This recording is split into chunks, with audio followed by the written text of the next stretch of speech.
was hosting tomorrow's show, and normally the gala breakfast might have made up for the early hour, but today my stomach was wound too tight to enjoy it.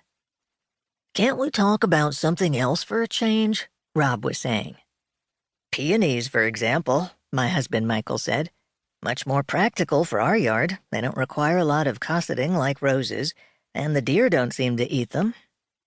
I could tell from Rob's face that he didn't consider peonies a conversational improvement over roses, and Mother and Dad ignored the interruption. "Meg," Mother said to me, "your father needs coffee." She managed to give the impression that only with an instant infusion of caffeine could Dad possibly survive this new horticultural tragedy. "I could use some too," Michael said, and shot out to the kitchen before I could even push my chair back. "Matilda and Adelaide were two of my most promising black roses," Dad said to the rest of the table. "And two of our best chances for winning the Winkleson Trophy," Mother said, "which will be given out this weekend at the Carfilly Rose Show to the darkest rose," she added, on the off chance that any of the assembled relatives had managed to escape hearing about the Langslow household's new hobby of breeding and showing roses. "Is there a big prize?" Rob asked. "No money involved," I said. "Just the thrill of winning." "Big thrill," Rob said, through a mouthful of scrambled eggs. "And a trophy," Mother added. "Quite possibly a lovely engraved Waterford bowl. That's what I suggested." Yes, that sounded like Mother's kind of suggestion. She was a confirmed human magpie, easily seduced by anything that glittered, and a sucker for anything that had ever come out of the Waterford factory.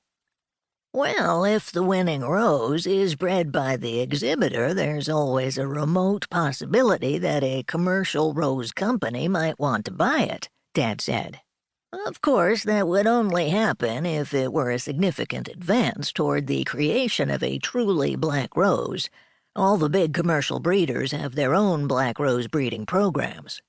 "And ridiculous programs to begin with," put in my grandfather. "A genuinely black rose is a scientific impossibility." "Oh, I hope not," put in my cousin Rose Noir, née Rosemary Keenan, to those who had known her before she'd become a purveyor of all-natural cosmetics and perfumes and adopted a name to match. "I do hope one day to greet one of my namesakes." She probably would. Talking to plants wasn't even unusual in my family, although Rose Noir was one of the few who expected the plants to answer. "Useless things, roses," my grandfather said, "had all the vitality bred out of them, so the poor things can barely survive without massive applications of chemicals all the time. Environmentally unsound." A typical reaction from my grandfather, Dr. Montgomery Blake, the world-famous zoologist and environmental activist. Of course, he could merely be vexed that Dad's rose-growing was preventing him from working full-time on the Blake Foundation's latest animal welfare campaigns, whatever they were. "Getting back to Matilda and Deirdre," I said. "Adelaide," Dad corrected. "Sorry," I said. "It's no wonder I didn't recognize the names. Last time I got an update on your rose-breeding program, you were just referring to them by numbers." "But that's so dehumanizing," Rose Noir exclaimed. You mean deflowering?" Rob asked with a snigger. "How can you expect a living creature to thrive when all it has is a number, not a name?" Rose Noir went on. "That's why we decided to name them," Mother said. "Unofficially, of course," Dad added. "I haven't yet registered them with the ARS. Officially, Matilda is L2005-0013. But we're going to name them all after family members," Mother said.